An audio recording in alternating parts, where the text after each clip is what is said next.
Assalamualaikum warahmatullahi wabarakatuh. Alhamdulillahi rabbil alamin. Wassalatu wassalamu ala ashrafil mursalin Sayyidina wa nabiyyina Muhammad ibn Abdullah Rasulil Amin wa ala alihi wa ashabihi wa man tabi'ahum bi ihsanin ila yaumiddin. سبحانك لا علم لنا إلا ما علمتنا إنك أنت العليم الحكيم رب اشرح لي صدري ويسر لي أمري واحلل عقدة من لساني يفقه قولي رب يسر ولا تعسر رب تمم بخير وبعد. Saya muliakan pengerusi Masjid Sungai Tiram, Tuan Haji Zabidi, para ahli jawatan kuasa masjid, ibu ayah, abang-abang, kakak-kakak, para guru, para asatizah, para pimpinan masyarakat. Semoga Allah Subhanahu wa taala mengurniakan rahmat dan maghfirah kepada kita semua berkat junjungan besar Nabi kita Muhammad sallallahu alaihi wasallam. Dah berapa lama kita tak bertemu lepas PKP dan sebagainya, jadi masih lagi dalam tempoh PKP ini. Moga-moga kita diberikan kelepasan dan diselamatkan daripada segala ujian dan bala daripada Allah Subhanahu wa taala. Kita sambung bacaan kitab Fathul Muta'ali fi Adabil Ilmi wat Talaqqi pada muka surat yang ke-36 bagi tulisan Jawi, bahasa Jawi, dan bagi tulisan Rumi muka surat 37 pada bait yang ke-104, berangkap 104, no?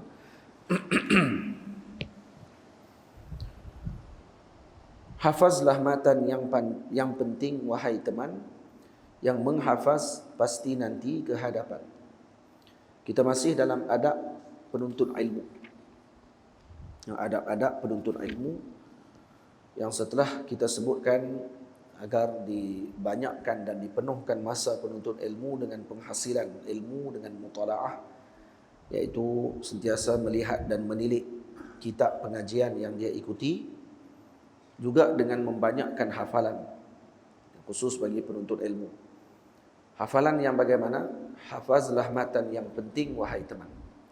Hafaz matan-matan yang penting. Matan adalah ibarat kepada kalimah-kalimah yang disusun oleh alim bagi sesuatu bidang ilmu, yang mengumpulkan di dalamnya perkara-perkara yang diperlukan oleh orang yang membaca ataupun yang mempelajari kitab tersebut. Jadi matan biasanya tidak besar dibandingkan dengan syarah. Dia ada peringkat dipanggil matan, yang kedua dipanggil syarah, yang ketiga dipanggil hasyiah ataupun syarah kepada syarah. Ini istilah dalam penggunaan kitab. Kalau kita mengaji, dia ada sebut matan, dia ada sebut syarah, dan dia ada sebut hasyiah. Dia ada ta'liq, ada tahqiq, ada tadqiq, dan semua istilah-istilah tadi diketahui oleh orang-orang yang menceburi dalam bidang ilmu. Jadi matan ini kalimah-kalimah yang disusun, yang ringkas untuk diingat, untuk dihafal. Dan itu yang penting, yang dikeluarkan isi pentingnya oleh para ulama. Contohnya dalam nahwu, kalau pelajar dia akan mula mengaji matan al-Ajrumiyah contohnya. Maka dalam matan Ajrumiyah diletakkan isi-isi penting yang diperlukan oleh penuntut ilmu nahwu. Nahwu apa dia? Ilmu tata bahasa Arab. Kalau dalam matan saraf, contohnya matan bina untuk dihafal. Kalau dalam mantik, contohnya matan Sulam Munawraq, karangan Al-Imam Akhdari, ada 144 bait ataupun rangkap syair yang dihafal oleh para penuntut ilmu untuk memahami permulaan bagi ilmu mantik. Dan semua ada matan falsafah ada, matan dalam ilmu aqidah seperti qaridah bahiyah ada, matan dalam ilmu falak pun ada, matan dalam ilmu tasawuf pun ada seperti hidayatul azkiyah, seperti penawar bagi hati. Contohnya ini kitab-kitab matan yang mana dikarang oleh ulama untuk disebutkan perkara-perkara yang penting diperlukan oleh penuntut dalam peringkat tersebut. Jadi yang nak kena hafal apa? Hafal matan yang penting. Nak hafal matan tersebut perlu bertemu dengan guru untuk guru tentukan matan apa yang perlu dihafal oleh seorang penuntut ilmu. Baik, kenapa kena hafal? Yang menghafaz pasti nanti ke hadapan. Itu kata al-Imam sahib Rahabiyah, kata beliau, fahfaz fa kullu hafizin imamu, katanya. Fahfaz fa kullu hafizin imamu. Hafallah, karena setiap yang menghafal itu akan menjadi imam. Maka saya nukilkan balik tapi diletakkan dalam syair ini, yang menghafaz pasti nanti ke hadapan. Imam sahib Rahabiyah menyebut, kata fahfaz fa kullu hafizin imam. Hafallah, kamu nanti setiap yang menghafal akan menjadi imam, menjadi kehadapan daripada teman-temannya yang tidak hafal. Dan disebut juga oleh para ulama, al-hafidhu hujjatun liman lam yahfaz. Orang yang menghafal akan menjadi hujjah kepada yang tidak menghafal. Jadi kita tidak hafal, kawan kita hafal satu masalah dan dikeluarkan matannya daripada kitab sekian-sekian. Maka kalau kata kita tak ingat masalah tadi dengan lengkap, orang yang hafal akan menjadi kehadapan daripada kita pada pengetahuannya, kerana dia menghafal. Sebab tu kebiasaan bagi penuntut ilmu, mereka akan mengasah otak dan kemampuan fikiran mereka untuk menghafal. Jadi pelajar dengan hafal tidak boleh dipisahkan. Ini mesti berlaku dalam proses pengajian. Kalau di pondok, kalau di tempat-tempat pengajian, khususnya yang tradisional, maka ini diambil berat. Tapi sebelum dihafal matan-matan ini, dihafal Al-Quranul Karim.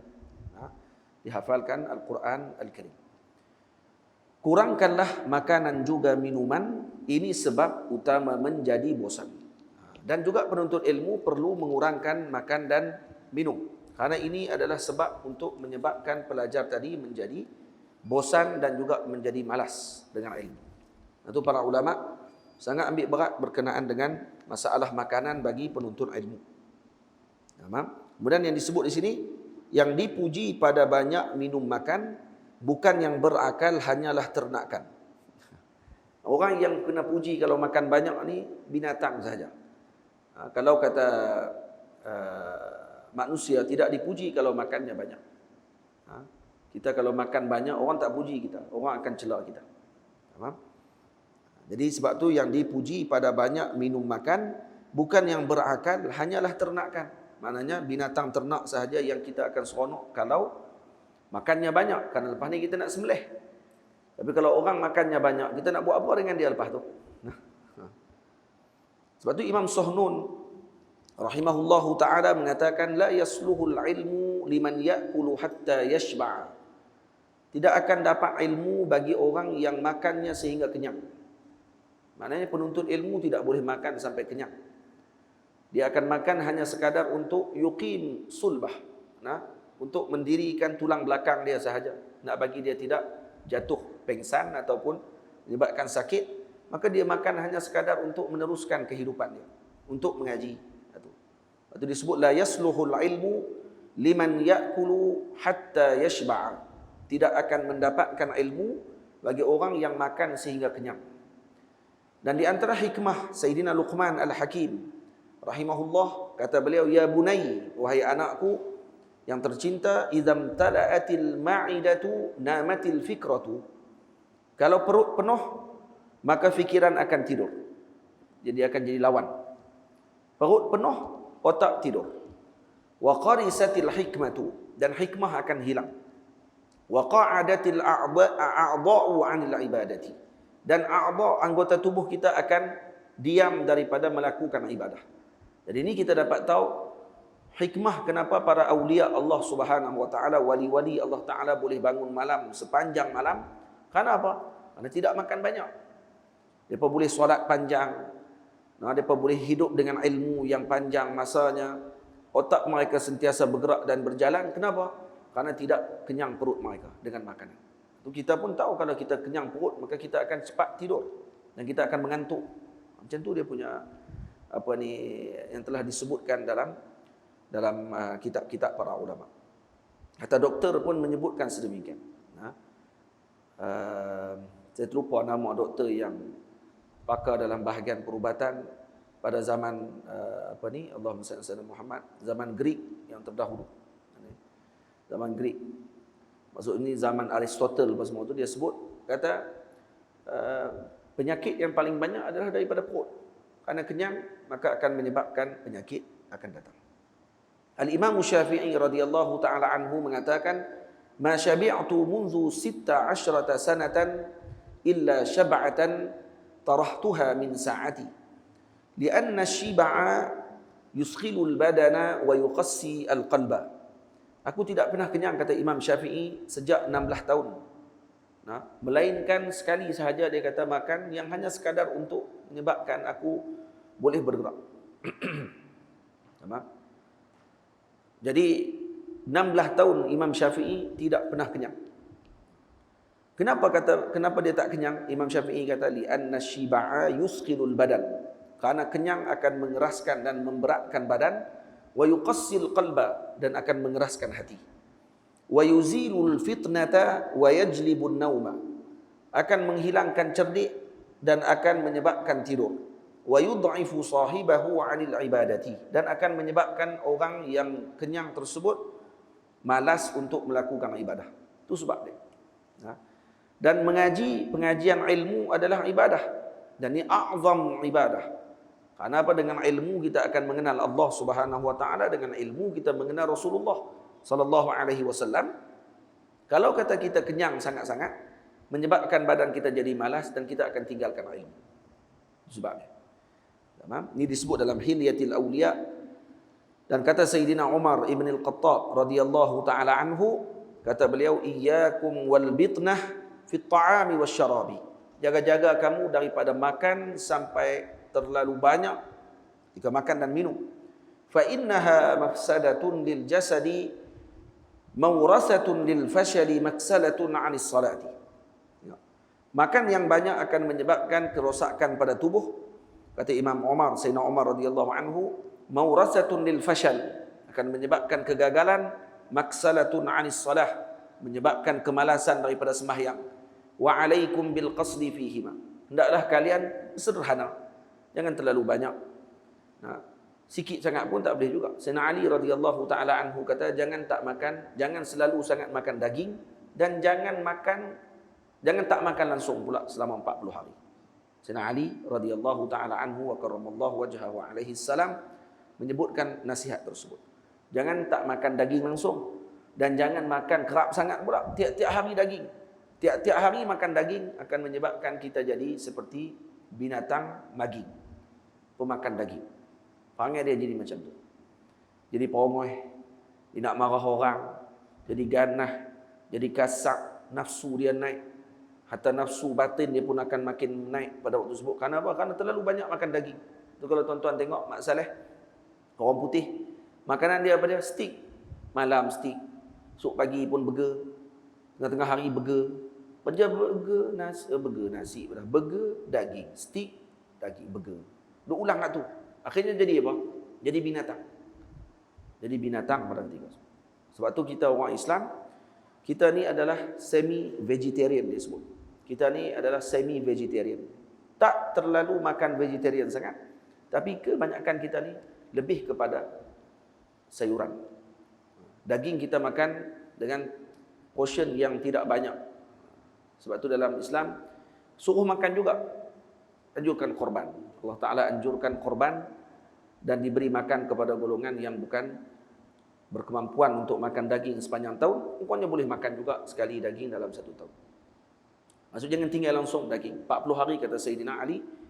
Jangan ditinggalkan 40 hari tidak makan langsung daging dalam 40 hari. Kerana nanti akan menyebabkan akhlak kita jadi buruk. Akhlak buruk juga kalau tak makan langsung. Sebab tu khairul umur awsatuha. Yang terbaik adalah pertengahan. Jangan kerap, jangan tinggal terus. Maksudnya vegetarian sangat-sangat pun tak juga. Tak kena juga. Nah, jadi carnivore terus pun tak kena juga.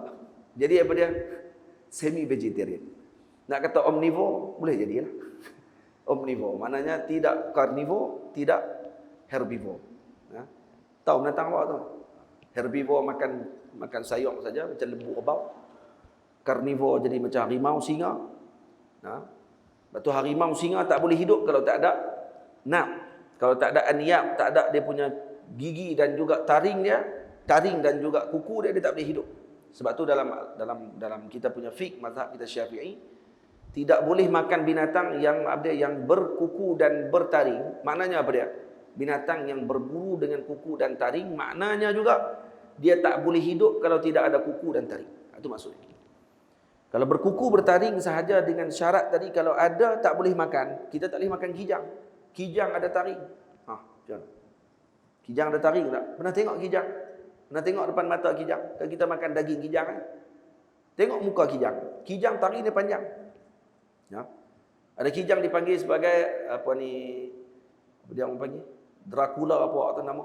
Iaitu yang ada wangian tu, yang keluar wangian misik. Kasturi itu keluar daripada pusat dia. Yang tu taring dia panjang. Kita tengok depan mata nampak panjang taring dia, masya-Allah. Tu kalau kata kita pergi pegang dia, ada siap kulit kita. Habis tu boleh makan tak kijang? Boleh makan. Tu ada taring. Sang kancil, pelanduk, ada taring. Mouse deer, bahasa Inggeris, ada taring. Habis itu kita kata dalam hadis Nabi kata tidak boleh makan binatang yang bertaring. Tu boleh makan pula. Maksud bertaring, dia tak boleh hidup kalau tak ada taring. Kijang, pelanduk, tak ada taring pun dia boleh hidup. Dia boleh makan rumput, dia boleh makan sayur. Tapi kalau singa, harimau tak ada taring, Allah, habis terus. Dia nak cari macam mana? Dia nak tokak rumput, jenuh. Singa makan rumput, terbalik. Jumpa singa pula duk pepok pokok-pokok. Maksud nak kiamat dah tu. Dia takkan boleh hidup. Sebab tu yang dimaksudkan dalam hadis yang kita baca tentang binatang. Dan saya ada karang kitab berkenaan dengan binatang. Dan kita tahqiq daripada kitab para ulama berkenaan dengan masalah makanan yang binatang yang bertaring tadi. Maka tu maksud dia. Maksudnya kalau dia tidak bertaring, dia tak boleh hidup. Jadi kita bukan macam tu. Kita bukan daging sahaja kita makan, kita bukan makan sayur sahaja, kita makan kedua-duanya tapi lebih banyak pada sayuran. Itu kalau dilihat pada makanan Rasulullah sallallahu alaihi wasallam, banyaknya adalah pada tumbuhan. Daging illa 'ala dhafaf disebut dalam hadis. Nabi makan hanya ketika ada tetamu sahaja. Itu pun jarang-jarang. Bukan tiap-tiap hari Nabi makan kambing. Kita ada dengar hadis Nabi makan kambing, tiap-tiap hari hentam kambing, lepas tu kena penyakit. Tu kata macam mana boleh kena penyakit? Ni sunnah Rasulullah ni. Kamu ikut sunnah pada makanan tu saja, tidak cara makannya. Cara makan yang kena ikut sepatutnya. Makanan yang kita boleh makan apa yang Nabi makan. Tapi cara makan tak ikut. Cara makan Nabi macam mana? Sehari Nabi makan banyak mana? Sehari Nabi makan sekali saja. Lagi zakat. Nabi makan sekali. Kita tak boleh sekali. Kita kongkong sehari mesti 4 kali makan. Pagi, tengah hari, petang minum petang, malam makan malam, tengah malam 5 kali. Sebelum tidur pula makan hentam lagi 6 kali. Tengah tidur pun mimpi, makan lagi 7. Tengah tidur pun mimpi, mimpi pun makan. Tu macam mana? Lepas tu duk komplain tak sihat dan sebagainya. Jadi lepas tu Sayyidina Umar kata iyyakum wal bitnah fi at-ta'am wasyarab fa innaha mafsadatun lil jasad maurasatun lil fashal maksadatun 'anis salah. Jadi semua kalau mengaji tidak akan boleh elak daripada mengetahui tentang kesihatan. Mesti kena tahu. Kalau buka ta'limul muta'allim tariqat ta'allum, ada bab khas berkenaan makan saja belakang. Karena penuntut ilmu kalau badan tak sihat, tak jadi apa. Penuntut ilmu makanan tidak dipilih dengan baik, tak jadi apa. Sebab tu ada sebahagian di tempat pengajian dia akan pilih makanan untuk pelajar dia, khususkan. Pagi minum susu. Dan tentera mereka boleh buat macam tu. Kita tak ikut. Kita anak murid bakar Maggi. Tok guru pun hantar Maggi juga. Lagi apa dia lagi? Bagi makan ikut suka. Yang tak menempati apa yang dah diletakkan dalam panduan yang telah diletakkan oleh para salihin. Orang ulama sufi, dia ada ritual makanan yang dia susun elok. Ada satu kitab saya beli. Yang kitab tersebut cerita berkenaan dengan makanan para sufi. Cerita makanan sufi dan perubatan para sufi. Macam mana orang sufi makan dan macam mana orang sufi berubat. Semua ada dalam kitab tu. Dan kalau saya dengar kata sekolah model ulul albab, dia ada susun makanan dia untuk penuntut yang bahagian ulul albab. Pagi kena makan kismis, minum susu. Tentera Amerika, kata Doktor Dr. Abdul Sabur, kata silap katakan Abdul Sattar, murid kepada Syekh Mutawalli Sya'rawi. Dia cerita dalam TV Iqra, saya dengar dia cerita berkenaan dengan tentera Amerika. Tentera dia tinggi-tinggi, besar-besar. Dia tanya, kenapa, macam mana tentera dia boleh badan besar macam tu? Rupanya tiap-tiap pagi makan talbinah dia makan. Talbinah ni apa dia? Talbinah ni makanan Rasulullah sallallahu alaihi wasallam. Yang Nabi kata makanan yang bermanfaat tapi dibenci. Talbinah ni makanan yang bermanfaat dan dibenci. Dibenci kerana tak sedap. Dia buat daripada apa? Buat daripada tepung syair, tepung bali. Tepung bali, kemudian dia akan masak dengan air. Sama ada masak dengan air ataupun masak dengan susu. Itu ya. Kita kacau dengan susu, kacau. Sampai dia dilihat. Sampai dia jadi liat itu, tak atas pinggan. Nak beri sedap sikit, bubuhlah madu atas dia. Baru sedap sikit. Tapi memang tak sedap. Saya makan dah. Saya buat dah sendiri. Talbinah. Talbinah bukan hak mereka duk jual dalam...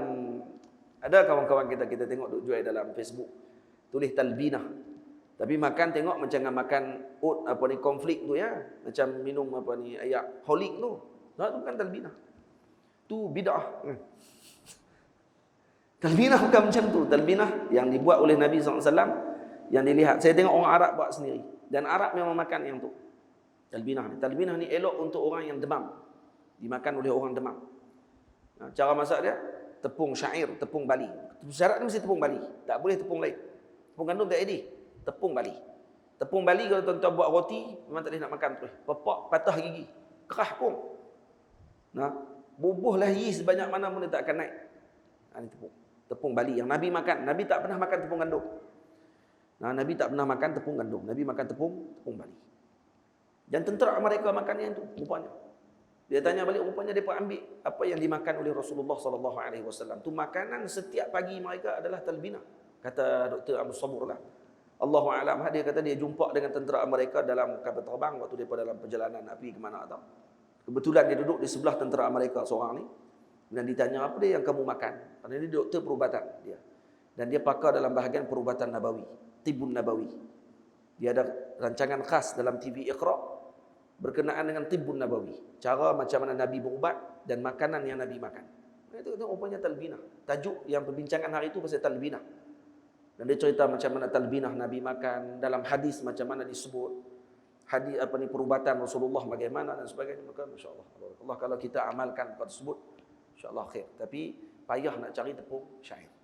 Dari Mesir pun payah cari.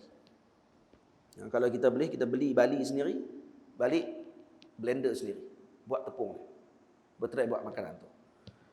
Baik. Kemudian Sayyidina Umar kata, wa alaikum bil qasdi fihim. Hendaklah kalian bersederhana dalam makan dan minum. Fa innahu aslahu lil jasad wa ab'adu 'anis saraf. Karena dia lebih baik untuk jasad kamu dan jauh daripada pembaziran. Wa innallaha la yubghidul habarash samin. Sayyidina Umar kata, dan Allah membenci alim yang badannya besar. Sebut innallaha la yubghidu al-habaras samin. Al-habras samin, bukan al-habrus samin. Maksudnya Allah Ta'ala tak suka dengan alim yang badannya besar. Satu hari ada seorang alim, nama apa? Al-Imam Muhammad bin Hasan Syaibani. Imam Hasan bin Syaibani badannya Masya Allah, besar badannya, gemuk. Jumpa dengan Al-Imam Sufyan Al-Thawri. Sufyan Al-Thawri jumpa dengan Al-Imam Muhammad Hasan Syaibani, anak murid kepada Al-Imam Abu Hanifah. Temu. Kemudian Imam Sufyan tegur dia. Ma'hazas siman. Ini apa alim besar gemuk? Maksudnya aib bagi zaman tersebut, alim badannya gemuk, aib. Jadi Imam Sufyan Ats-Tsauri tegur. Ma'hazas siman. Ini apa gemuk macam ni? Maka kata Imam Sufyan Ats-Tsauri, kata Imam Muhammad bin Hasan Syaibani, hadza bisababi farhi lil Islam. Ini kerana aku gembira dengan agama Allah, makan sampai tak ingat, gemuk.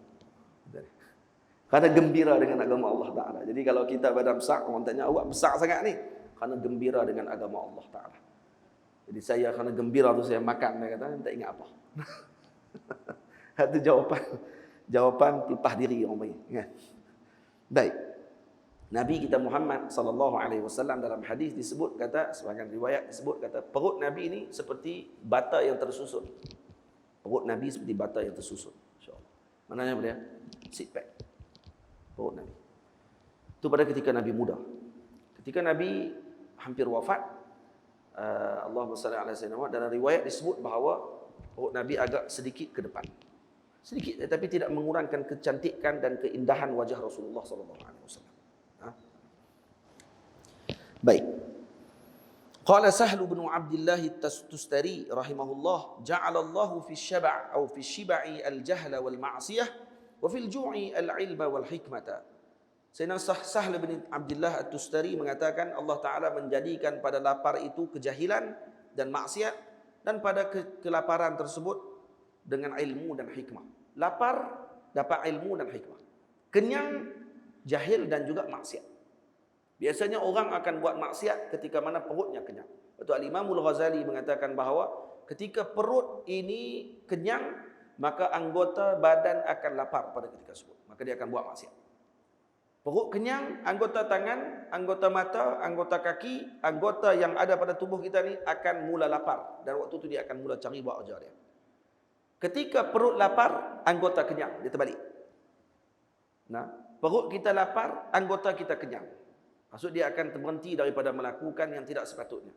Perut kita kenyang, anggota pula lapar. Jadi lawan perkara tersebut. Sebab tu tak heran orang yang perutnya sentiasa kenyang, dia akan melakukan perkara yang di luar daripada yang diarahkan dan dianjurkan dalam syarak. Tamam? Sebab tu dalam syair disebut, ya talibal ilmi bashiril wara'a, wahai penuntut ilmu hendaklah kalian wara', wahjurin nauma watruki syiba'a, dan tinggalkan tidur dan tinggalkan kenyang. Dawim 'ala ad-darsi la tufariquhu fal 'ilmu bid-darsi qama wartafa'a. Katanya dawim 'ala ad-dars, hendaklah kalian sentiasa dengan pengajian, la tufariquhu, jangan tinggalkan pengajian. Fal 'ilmu bid-darsi, ilmu dengan mengaji, qama wartafa'a, maka akan angkat dan tinggi dengan sebab kamu mengaji tersebut. Hati-hati, nak kena mengaji. Ilmu ni kena mengaji. Ilmu bukan dengan gelar semata-mata. Kita jangan seronok sangat orang panggil kita itu, panggil kita ini. Kita kenal diri kita siapa. Nah, jangan seronok sangat orang panggil kita ini. Kita tahu kita siapa dia. Kalau kita bukan ustaz, orang panggil kita ustaz, patutnya kita malu. Nah, ini gelar kepada yang sepatutnya. Tapi orang panggil kita ustaz, kita pun syok waktu tu, tak kata apa. Nah, tak boleh macam tu. Sekarang dia jadi trend, trend. Pakai kepiah atas kepala ustaz semua. Cakap sikit bab agama ustaz semua. Post tiap-tiap hari pasal tazkirah apa semua sekali, ustaz terus jadi lepas tu. Tak payah ngaji lama-lama. Tak payah pergi jumpa dengan guru. Tak payah pergi duduk dalam majlis ilmu. Tak perlu mengaji mengikuti sistem dan turutan. Terus jadi tok guru waktu tu, jadi ustaz. Ini fasadnya akan berlaku kalau tidak ditegur, kalau tidak dipesan, kalau tidak diberikan panduan. Kadang main jumpa dengan kita minta nasihat. Ustaz tolong minta nasihat, tok guru nak minta nasihat sikit apa semua kali. Bila kita setuju, sokong, maka dia akan kata, baguslah tok guru ni. Inilah tok guru yang dicari oleh anak-anak muda. Inilah tok guru yang mana sentiasa memberikan panduan dan nasihat. Pada tok guru tu dah sokong dia, cuba tok guru tu tegak dia tengok. Terus dengki. Tak tengok keperluan anak muda. Oh, kata tu pula dah. Maknanya kegembiraan dia tadi ketika guru tadi hanya bersama dengan dia saja pada waktu itu. Bila tok guru tu mula tegur dia, mula dia menjauhkan diri dan mula dia mencela dan melakukan yang tidak baik kepada guru tersebut. Mana ikhlasnya kita dalam meminta nasihat dan sebagainya. Betul kita ikhlas minta nasihat.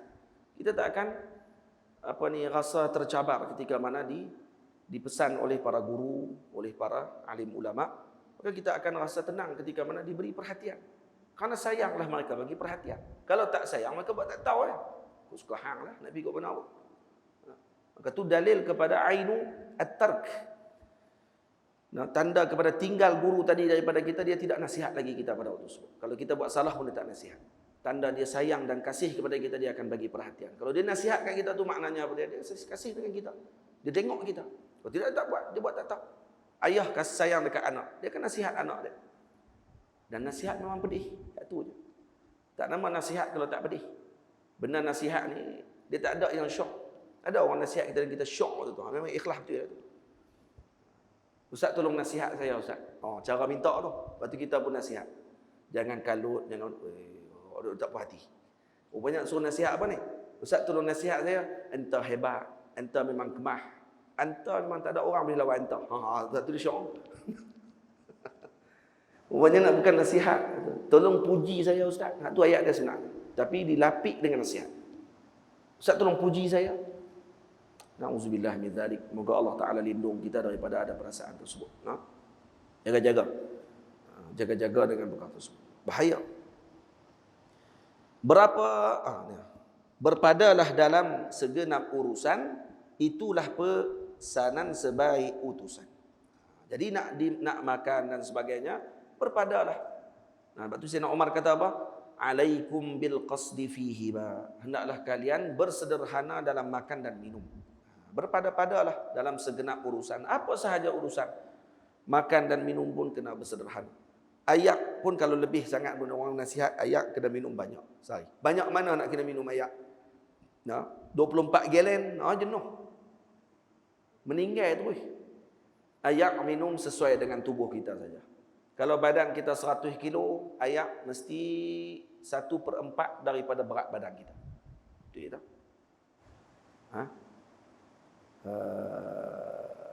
Silap abah. Ayak macam mana dia abah? Saya terlupa lah. Macam mana ayak nak kira?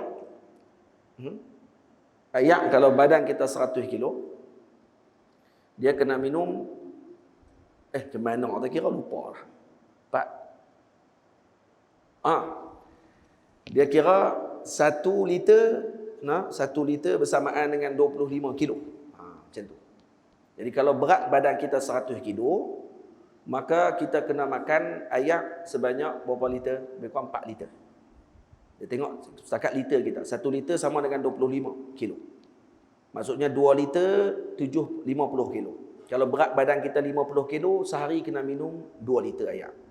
Jangan minum lebih pada 2 liter ayak, kerana nanti dia akan masuk dalam buah pinggang, masuk dalam limpa, bukan buah pinggang, dia masuk dalam kawasan limpa hati, dia akan masuk dan ayak tadi dia akan jadi leaking. Waktu tu dia akan masuk ke bahagian-bahagian yang lain, menyebabkan jadi bahaya pula pada penyakit. Dia akan jadi penyakit pula, bukan lagi kebaikan. Badan 100 kilo maknanya 25 masuk 4 liter kena sehari. Baru dia akan bersihkan balik toksin dalam badan kita. Itu cara dia. Bukan hentam 8 liter ayak. Berat badan kita baru 75 contohnya, hantam 8 liter ayak sehari itu, penyakit tu. Tak boleh. Berpadalah dalam segenap urusan. Macam itulah urusan apapun kena berpada-pada. Kurangkanlah tidurmu, jangan lebihkan, sepertiga hari jadikan amalan. Kurangkan tidur, jangan lebihkan. Maksudnya bukan tak bagi tidur, tapi jangan lebih. Jangan lebih daripada berapa? Sepertiga hari jadikan amalan. Jadi jangan lebih daripada sepertiga hari. Sehari 24 jam. 1/3 daripada 24 jam, 8 jam. Maksudnya jangan tidur lebih daripada 8 jam sehari. Kerana kita bukan singa. Singa tak apalah, 21 jam dia tidur, 3 jam dia bangkit cari makan. Kita manusia. Kita ni orang yang diberi oleh Allah Ta'ala tanggungjawab untuk kita lakukan ibadah kepada Allah Ta'ala, untuk kita duduk dengan umat, untuk kita ada tanggungjawab dengan keluarga, tanggungjawab dengan diri kita sendiri.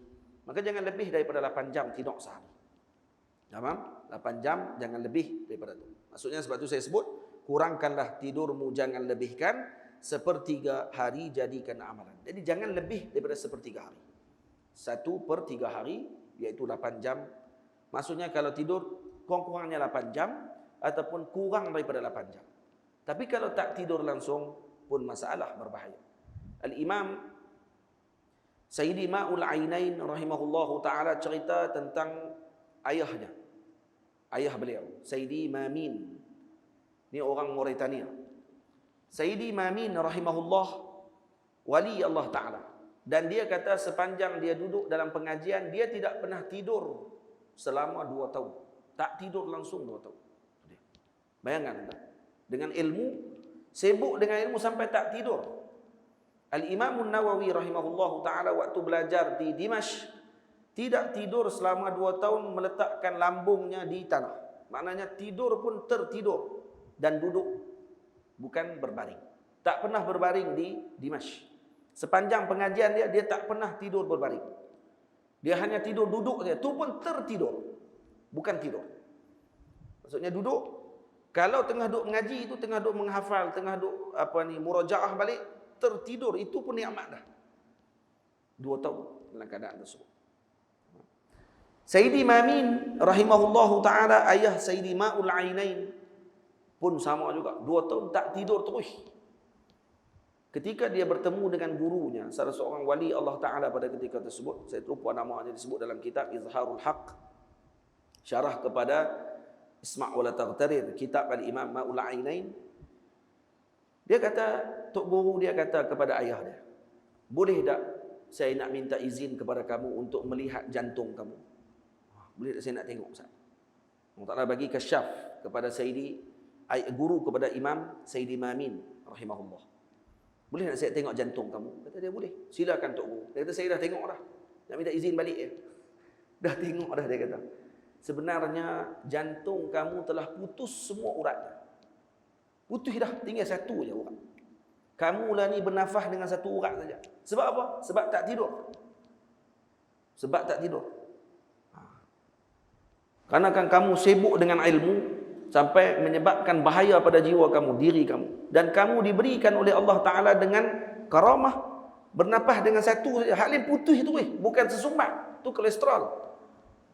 Putih.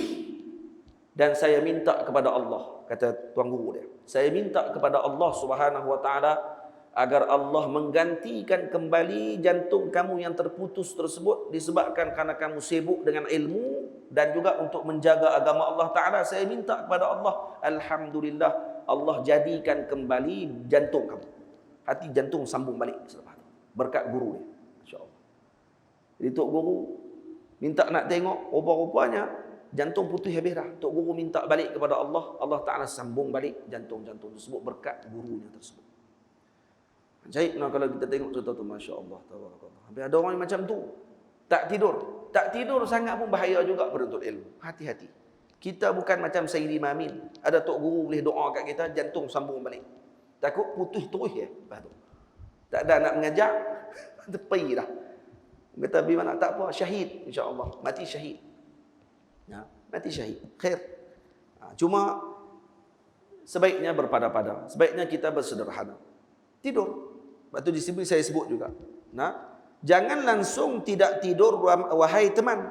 Badan otak juga perlu kerehatan. Jadi saya sebut juga macam tu. Maksudnya jangan tak tidur langsung bahaya. Tidur banyak sangat pun tak kena. Tidur banyak sampai lebih 8 jam, ni buang masa. Nah, buang masa kita dan buang kita punya hidup.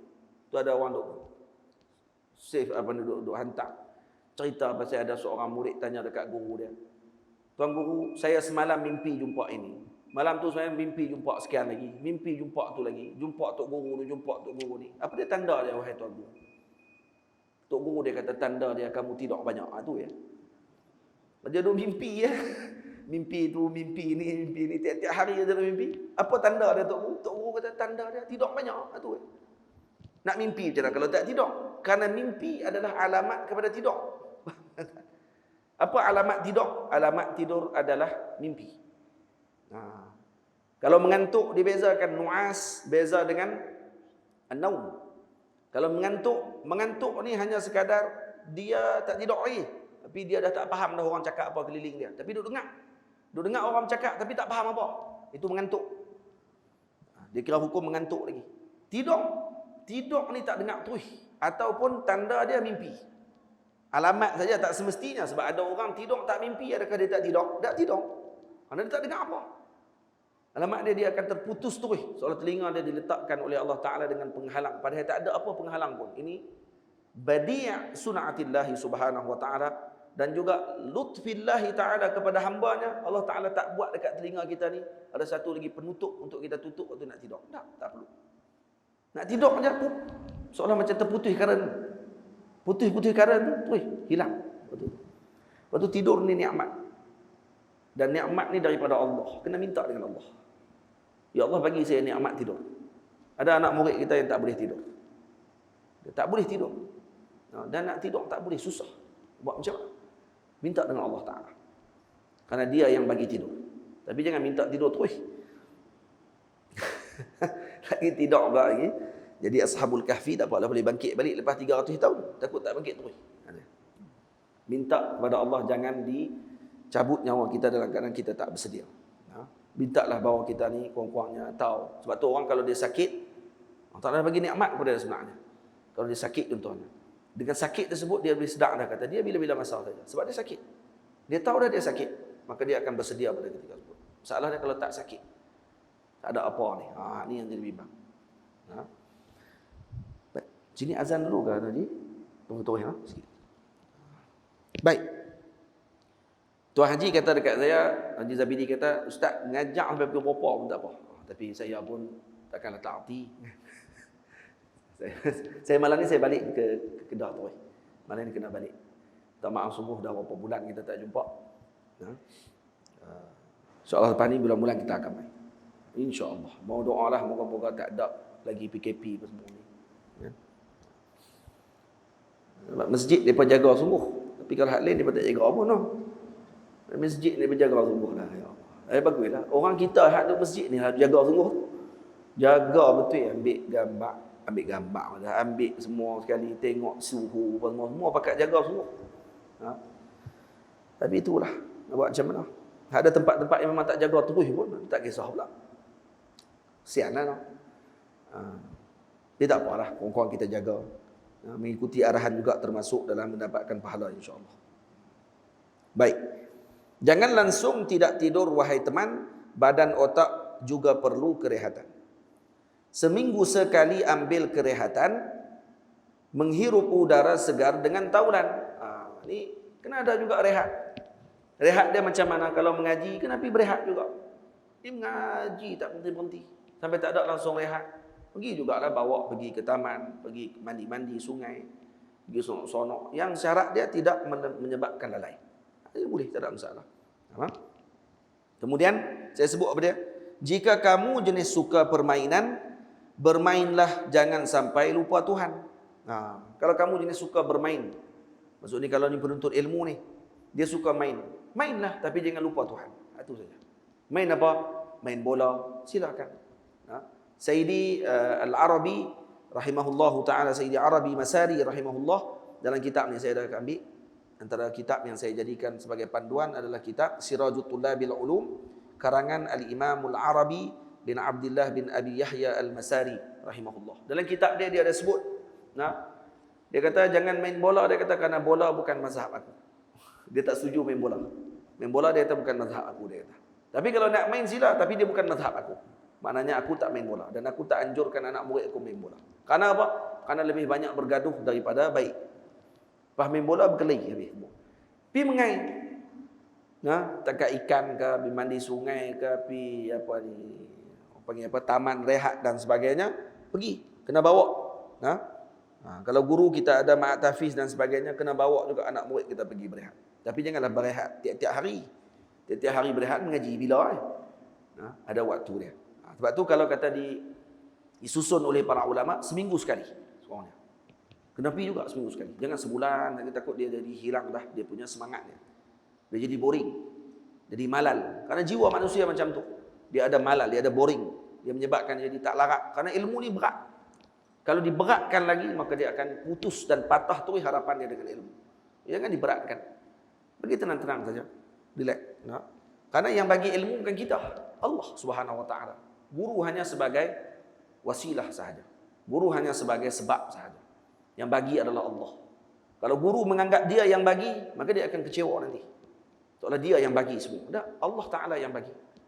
Kalau kita anggap macam tu, insya-Allah murid kita akan dipandu, akan dipimpin dengan baik. Tapi kalau kita duk sangka kita yang duk bagi, kita yang duk bagi, kita yang duk bagi, lingkup anak murid nanti. Kenapa? Karena kita sendiri merasakan kekitaan, keakuan. Aku pun dok rasa aku, macam mana anak murid tak rasa aku? Maka akhirnya anak murid akan ada keakuan pada waktu tersebut. Aku yang jadi macam ni, aku yang jadi macam ni. Kenapa? Karena tilmiz suratul syekh. Murid adalah gambaran guru. Kalau guru dalam jiwanya seperti harimau, tak akan lahir anak murid sebagai seekor kijang. Anak murid akan lahir harimau juga seekor lagi nanti. Panggil macam tok guru dia.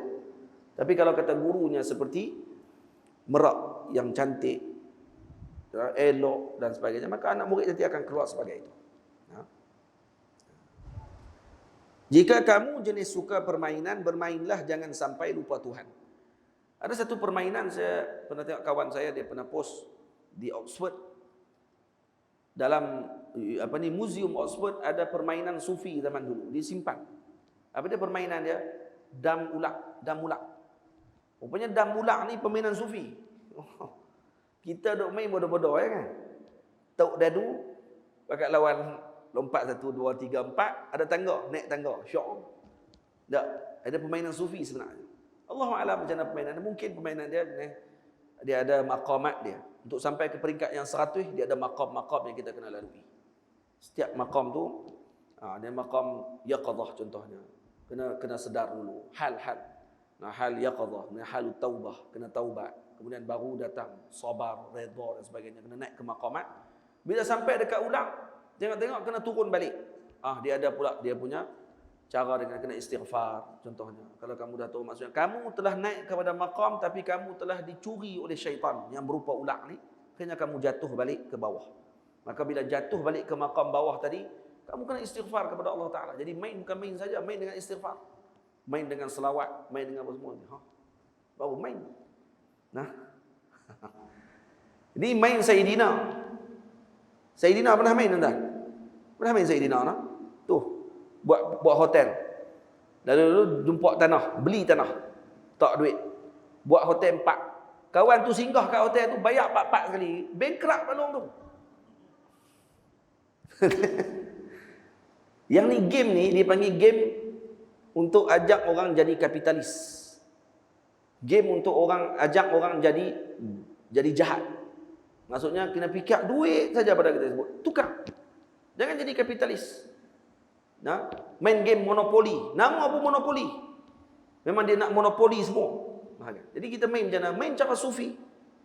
Bila tak buat hotel 4 biji, elok kawan tu singgah kat tempat kita, tanya, nak duduk berapa bilik malam ni? Sebilik banyak ni. Ikut harga tanah. Sebilik banyak ni. Boleh kira. Belajar kira-kira pula. Panjanglah sikit daripada game hak biasa kita duk main tu. Lepas tu dia kerja main tarik. Ikut nasib. Duit tak ada, tarik nasib. Nasib Allah kena gadai pula dah. Ni. Itu game yang boleh menyebabkan orang tu akan terjiwa dengan jiwa tersebut. Itu kadang-kadang benda-benda macam ni kena hati-hati juga. Kalau kata kita nak main, sebab dia kadang membina sikap dan peribadi. Sebab tu kalau game ulak yang diajak tadi ni, saya tengok rupanya ada pada permainan sufi main macam tu. Permainan sufi main tu. Dah ni tak ada dah benda-benda macam tu. Anak-anak muda semua pakai main game dah. Tak ada lagi nak duduk dengan orang. Dulu kita main juga 7 kasut. 7 tin. Lepas tu ada semangat kepasukanan. Tak ada lah ni semua duduk main game. Pakai duduk kat rumah aku duduk kat rumah aku, kita pakai main. Lepas tu pakai lawan maki pula. Yang ni yang berlaku. Zaman ni zaman yang ajaib.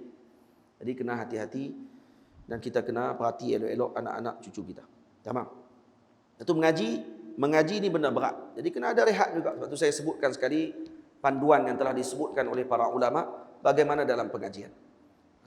Jika kamu jenis suka permainan, bermainlah, jangan sampai lupa Tuhan. Perhatikan makananmu wahai teman, menguatkan atau mengurang ingatan. Ini masuk bab makanan pula lagi sekali lagi. Kalau nak makan, kerati elok-elok. Jangan kita makan makanan ini yang menyebabkan ingatan kita akan jadi kurang. Karena modal utama bagi penuntut ilmu adalah akal fikiran dia. Kalau yang ni lemah, maka akan menyebabkan lemahlah pengajian daripada waktu tersebut. Dia akan tertinggal, dia akan jadi lemah semangat. Maka kena perhati elok-elok. Maknanya para ulama tidak hanya melebihkan satu sudut saja pada sudut spiritual.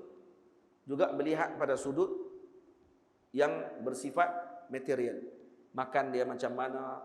Karena ini semua membentuk kepada jiwa peribadi kita. Sebab tu dalam Al-Quran bila Allah Ta'ala sebut berkenaan amal soleh, didahulukan dengan makan. Ya ayyuhalladzina amanu kulu minat thayyibat wa'malu shalihan. Kulu minat thayyibat dulu, makan yang baik-baik. Baik-baik di sini apa dia? Yang halal. Thayyibat minal yang halal maksudnya. Makan yang halal. Kemudian wa'malu shalihan, baru buat amal soleh.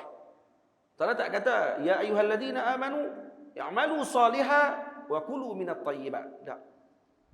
Karena itu para ulama mufassir mengatakan bahawa amal soleh adalah imbal balik kepada makan yang kita makan. Kalau makanan kita baik, maka amal soleh akan lahir daripada makanan tersebut. Maksudnya hasil makanan kita amal soleh. Lain daripada apa yang kita makan tadi, yang bukan baik, maka tidak akan melahirkan amal soleh. Sebab tu makanan pasar sangat dibenci oleh para solihin. Kenapa? Karena khali 'ani zikir. Karena tidak ada zikir. Biasanya dimasak oleh orang yang lalai, menyebabkan yang makan pun terkesan dengan makanan tersebut. Macam tu sekali. Makanan pasar. Sebab tu kalau kita tahu di pasar tadi ada orang peniaga ni, memang dia ni ahli zikir, dia memang ahli selawat, kena beli kat dia walaupun tak sedap. Kenapa? Karena dia masak dengan selawat. Oh, tu Syekh Iman patut, Syekh Ammar patut laku kerana dia masak dengan iman. Nasi apa tu? Biryani tapi mahal. Jadi kena perhati benda tu dengan baik. Ada seorang alim, seorang penuntut ilmu, waktu dia mengaji, yang hantar makanan dia ayah dia. Al-Imam Syafi'i sepanjang belajar di Madinah Al-Munawwarah dengan Imam Malik, ibu dia akan hantar makanan daripada Mekah. Roti disiapkan oleh ibunya, bekal disiapkan oleh ibunya. Siapa-siapa yang balik daripada Madinah, yang nak pergi musafir ke Mekah, ke Madinah balik untuk berniaga dan sebagainya, ibu dia akan bagi bekal tadi, suruh dibawa kepada Imam Syafi'i. Jadi Imam Syafi'i hanya makan bekal ibunya saja, tak makan yang lain. Macam tu sekali. Ada seorang anak waktu duduk di pondok, ni dalam kitab Ta'limul Muta'allim dicerita. Anak ni duduk di pondok, duduk di tempat pengajian. Satu hari ayah dia datang ke pondok dia dan tengok waktu tu ada roti daripada luar. Maksudnya roti daripada pasar ada dalam bilik dia. Ayah dia tak bercakap dengan dia 3 hari. Ayah dia dah janji 3 hari sekali akan hantar makanan. Dalam 2 minggu sekali, 2 kali akan hantar makanan. Maksudnya harapkan dia makan roti. Roti dia tahan.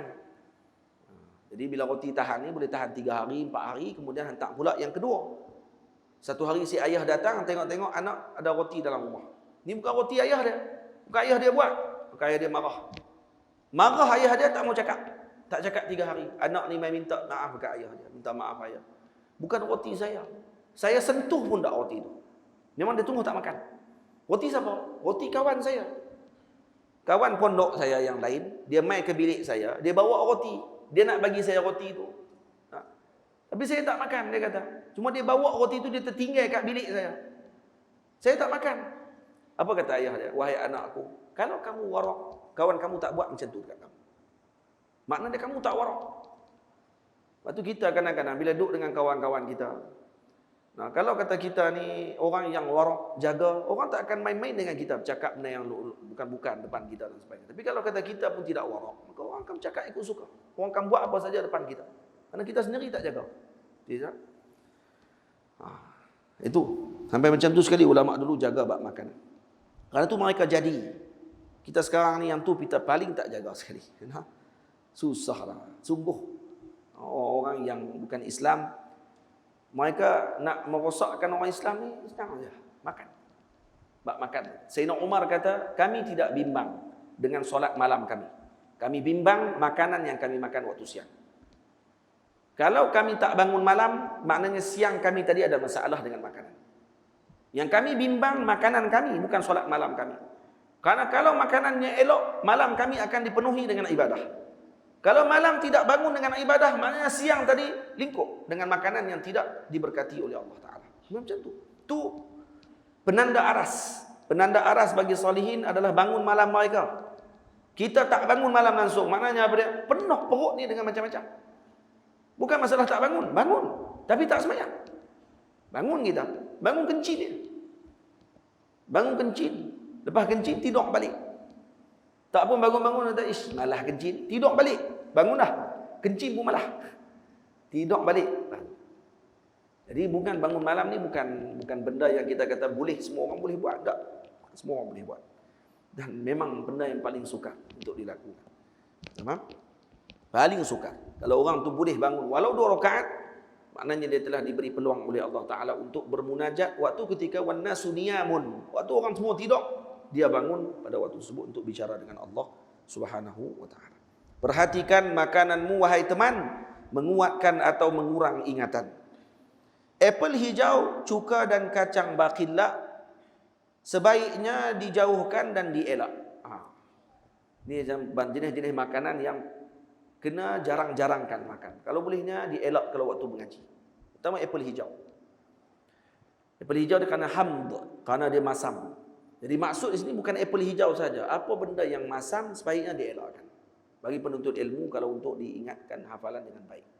Benda-benda masam dielakkan. Jeruk-jeruk masam elakkan. Jangan banyakkan makan sangat. Cuka satu lagi. Jangan banyakkan makan cuka. Dan juga apa sahaja yang bercampur dengan cuka sebaiknya dielakkan. Dan juga kacang bakilla. Kacang bakilla ni apa dia? Kacang full. Kalau kita duduk di Mesir, hak duduk makan, Arab Mesir duduk makan tiap-tiap pagi tu kacang full. Memang sedap. Dan ada orang tak biasa makan, dia kata, tak rasa apa pun saya.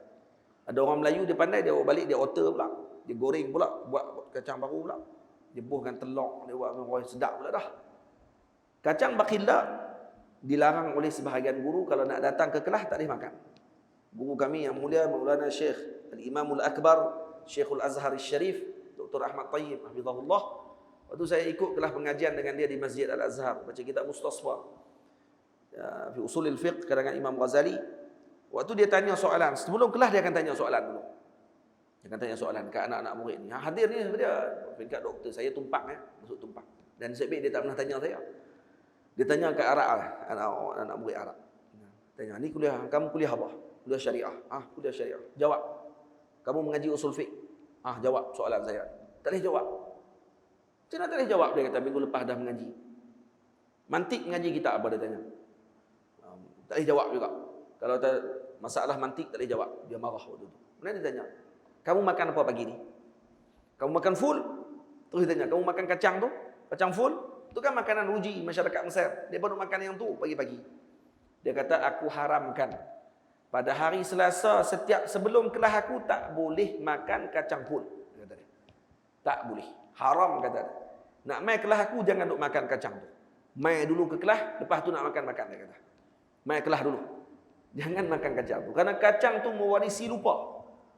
Dalam kacang tu dia ada selulosa dia panggil.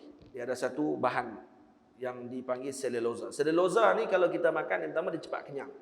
Perut kita akan cepat kenyang, dia jadi berat. Sebab tu orang makan kacang full dia boleh tahan sehari. Azhar, anak-anak murid di Azhar zaman dulu waktu duduk dalam Masjid Azhar, di ruak tu, ruak-ruak yang ada dalam Masjid Azhar, mereka hanya diberi makan 2 kali sehari. 2 kali. Dan 2 kali itu roti dengan kacang full. Makanan dia, pagi sekali, petang untuk nak masuk malam sekali. Dapat roti seorang 2 keping. 2 keping siang, 2 keping malam. Itu makanan Azhariyun. Itu zaman dulu lah tak ada lah. Dan dalam tu dia letak kacang full. Kenapa letak kacang full? Karena dia ada selulosa. Selulosa ni sejenis bahan yang ada dalam kacang tersebut yang menyebabkan cepat hadam dan dia cepat kenyang. Dan dia juga boleh menyebabkan mengantuk dan dia juga boleh menyebabkan kita jadi lupa cepat. Dia ada bukhur, dia macam ada asap wak yang dia akan naik daripada perut, dia akan menutup otak kita jadi bodoh. Faham? Masyayikh sebut, sebab tu jangan makan full waktu sebelum kelas, kata Syekh. Kita jaranglah makan kacang full, kita makan nasi. Sebabkan kita makan nasi, maka kita pun nasi. Lupa habis semua. An-nas bahasa Arab, manusia. An-nas diambil daripada apa? An-nasi. Dia panggil nasi. Nasi apa dia? Lupa. Karena kita ni suka lupa. Dan kita pun dah lah nasi, makan pun nasi. Elok lupa semua.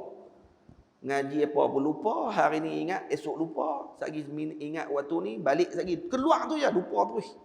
Ngaji apa tu tadi? Kenapa? Kerana makan nasi. Apel hijau, cuka, kacang bakilla sebaiknya dijauhkan dan dielak. Juga makanan yang membanyakkan kahak. Ni. Apa lagi makanan yang membanyakkan kahak? Jauhkan juga. Banyak kahak dia akan menyebabkan kita jadi lupa juga. Susu berlebihan, ikan juga lemak. Ini antaranya. Susu berlebihan pun tak elok. Jangan jarangkan. Jangan banyak sangat. Hari itu kalau kita sehari makan 3 kali, jangan 3 kali susu. Sekali saja cukup susu. Sekali saja cukup. Jangan sampai 3 kali susu. Apatah lagi yang jenis makan semua nak cebur susu. Kalau kopi, susu dalam kopi. Kalau makan ayak apa pun susu. Minum sirap pun letak susu jadi bandung. Ayak limau pun bersusu juga. Jam. Melugai.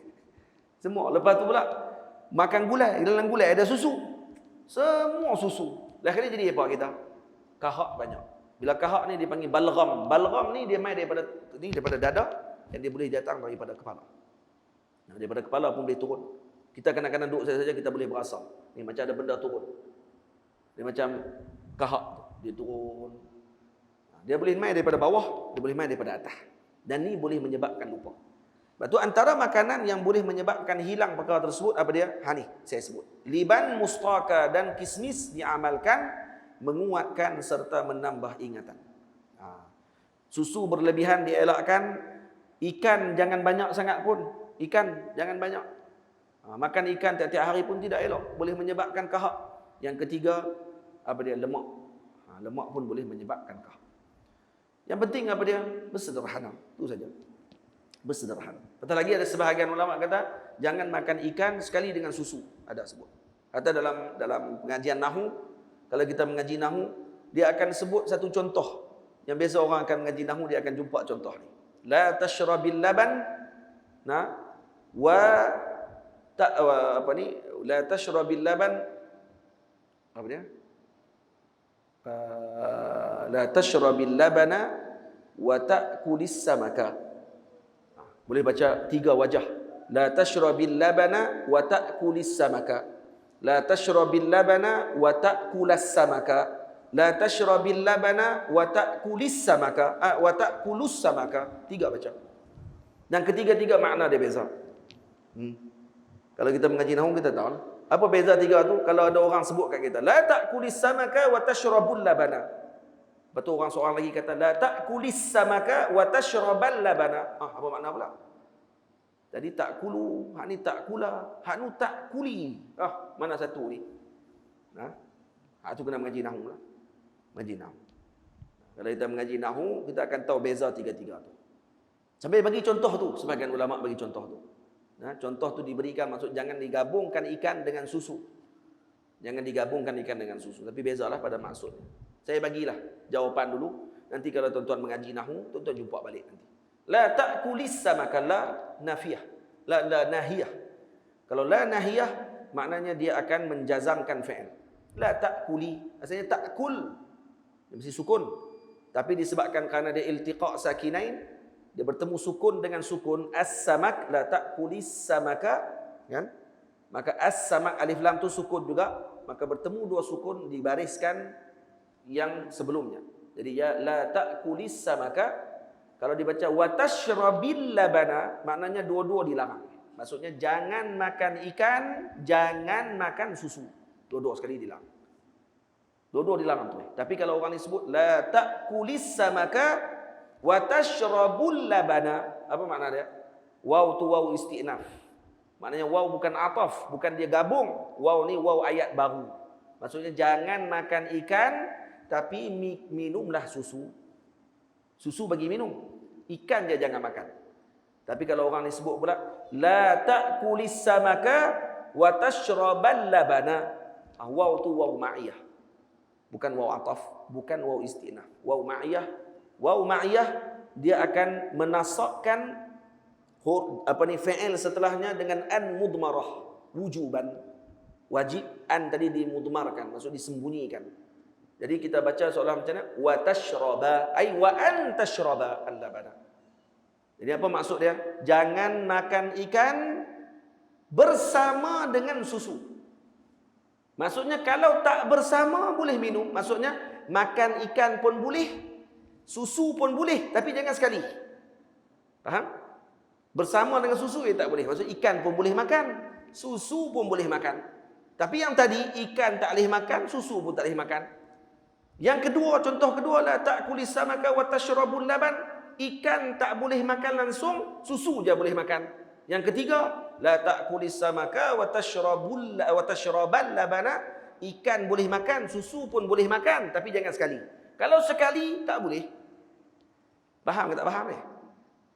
Ingat tak baris tadi tu? Ingat tak ingat angguk bilah. Lepas tu nanti tengok balik rakaman ni, kalau kata ada rakaman, nak apa Ustaz cerita tadi. Yang kami tahu jangan makan ikan, jangan makan susu ya. Baris tak ingat. Baik. Jadi Allahumma salli ala sayyidina Muhammad. Makan liban. Liban apa dia? Liban zakar. Las, habis dah. Kita nak habis dah. Liban zakar. Liban zakar apa dia? Arabic gum. Kena makan. Nak cari Arabic gum. Bukan Arabic gum ada bubuh dalam susu tu, dalam kopi tu. Beli kopi 3 dalam 1, ada Arabic gum. Ngarut. Bohong kan. Bolehlah ada syok awal-awal tu 3 dalam 1 ni masalah. Jangan kita duk amalkan. Bahaya. Ramai pondok bawa keluar jenis produk-produk macam tu. Sepatutnya saya tak setuju keluar produk-produk macam tu. Kerana produk-produk macam tu sebenarnya mematikan umat, bukan menghidupkan umat. Kalau nak keluar betul, jual terus liban zakar. Jangan jual susu 3 dalam 1 tu. Tak elok. Benda tu boleh menyebabkan kencing manis lah, menyebabkan macam-macam penyakit dan sebagainya. Kita nak menghidupkan umat, tapi produk kita mematikan umat. Tak sepatutnya. Sebab tu kita di pondok saya takkan buatlah produk-produk tu. Pondok saya, kalau di pondok saya, kalau Ustaz nak bagi laku ni, kena buat ni produk 3 dalam 1 ni. Pakai jual orang duk main zawiyah apa semua kali, bagi jual kat depa. Satu bekas tu. Susu dalam tu ada Arabic gum, dalam tu ada kurma lah apa semua kali. Tak boleh. Cara lain lah. Tak perlu guna yang tu. Baik. Arabic gum, kalau tuan-tuan beli di Mesir murah. Sikit je, murah. Balik rendam dalam ayak. Kalau tu jenis rendam. Rendam dalam ayak semalaman, esok tu minum ayak tu. Sekali dengan hak dia hancur dah tu, minum. Itu baik untuk kesihatan kita. Dia akan menghilangkan balgham. Menghilangkan kahak kita. InsyaAllah akan menguatkan ingatan. Dan ini amalan Al-Imam Syafi'i radhiyallahu anhu. Di Mesir ada jual Arabic gum ni dalam bentuk chewing gum. Tak ada apa. Tak ada apa. Kita punya kunyah macam chewing gum. Sampai dia jadi putih. Dia kuning. Kita akan kunyah dia sampai jadi putih. Sampai hilang. Dia memang tak ada pasal apa pun. Yang itu baik untuk menghilangkan balgham. Diamalkan. Ini liban. Dipanggil liban zakar. Yang kedua mustaka. Mustaka lebih kurang liban zakar juga. Kedua-duanya adalah getah pokok. Dua-dua getah pokok. Dan dua-duanya baik untuk kesihatan. Makan. Kalau boleh, cari. Kalau di Saudi mahal. Liban zakar dia mahal. 1 kilo saja dekat 400 rial. Di Mesir murah. 1 kilo baru apa genih. Tapi berhabuk. Huduh lah. Kalau kita makan tu keluar habuk habis. Tapi kalau di Saudi jual di Abdul Samad Qurashi, oh Masya Allah, segak betul lawa. Sedap pula tu makan. Sedap lah, sedap cara dia lah. Sedap cara tak ada rasa.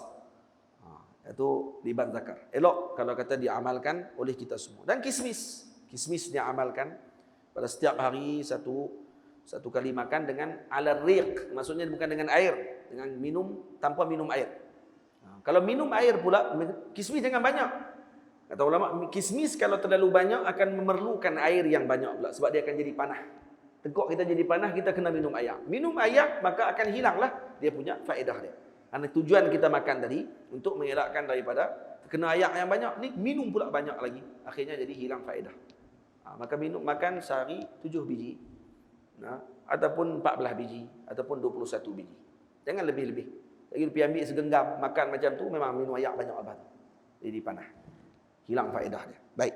Jadi ini antara perkara yang perlu dilakukan oleh para penuntut ilmu.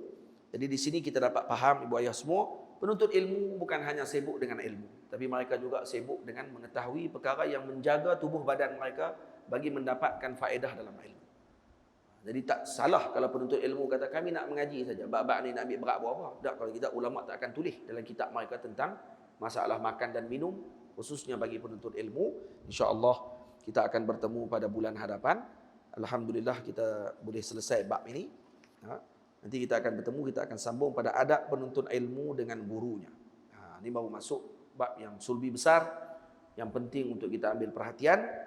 Dan moga-moga Allah Ta'ala memberikan kebaikan kepada pihak masjid, khususnya kepada pengurusi masjid Tuan Haji Zabidi dan juga para ahli jawatan kuasa, juga kepada para guru, para asatizah, ibu ayah, abang-abang, kakak-kakak yang hadir pada hari ini. Moga-moga Allah Ta'ala berikan kebaikan kepada kita semua. Lepas ni masuk Ramadan dah. Ramadan sebulan pula. Jadi bulan lagi lepas raya pula lah kita akan bertemu pula. Jadi mai ni macam mai nak pergi tutup balik. Lepas mai tu pula, dia berapa lama pula nak jumpa pula lagi nanti. Tuan saya jemput nanti kalau ada rezeki pergi ke pondok. Alhamdulillah baru-baru ni dah piling. Dah tutup guru pakat mai. Kemudian anak murid pun dah ada 11 orang anak murid yang rasmi. Lepas tu ada 2-3 orang yang tidak rasmi, yang duk mai mengaji dan sebagainya daripada luar. Mereka ada sewa rumah di situ. Yang tetap ada 11 orang lah. Daripada mula mengaji dah dekat 3 bulan dah. Dah hafal matan Emirati, matan Nahu dah hafal. Dan doalah moga-moga Allah Taala bagi semangat kepada mereka. 4 tahun tak boleh balik. Ini tahun pertama mereka tak boleh balik 4 tahun. Dah mula lah insya-Allah. Jadi kalau ada rezeki peluang, pergilah berjalan ke pondok saya di Pedu. Insya-Allah saya jemput tuan-tuan semua pergi ke sana. Baik, setakat itu dulu. Wassallallahu ala sayyidina Muhammad wa ala alihi wa sahbihi ajma'in. Saya minta izin dulu tuan-tuan, kami perjalanan jauh lagi. Jadi saya dah solat jamak dah. Jadi nak minta izin. Jadi tuan-tuan tengok saya keluar ni kata, wah tak semayang Ustaz ni. Semayang dah. Kami memang musafir. Jadi hatu nanti akan mengaji tu adab dengan guru tu nanti insya-Allah. Buat baik sangka dengan tok guru, kena adab. InsyaAllah nanti kita akan jumpa lagi. Jazakumullah khairul jazak. Assalamualaikum warahmatullahi wabarakatuh. Bismillahirrahmanirrahim. Alhamdulillahirabbil alamin. Wassalatu wassalamu ala asyrafil mursalin wa ala alihi wa sahbihi ajma'in. Rabbana atina fid dunya hasanah wa fil akhirati hasanah wa qina adzaban nar. ربنا زدنا علما وسع في رزقنا وبارك لنا فيما رزقتنا وجعلنا محبوبا في قلوب عبادك وعزيزا في عيونهم وجعلنا وجيها في الدنيا والآخرة من المقربين يا كثير النوال وحسنا في عالي قائما بلا زوال يا مبدئا بلا مثال فلك الحمد والمنة والشرف على كل حال وصلى الله على سيدنا محمد وعلى آله وصحبه أجمعين والحمد لله رب العالمين.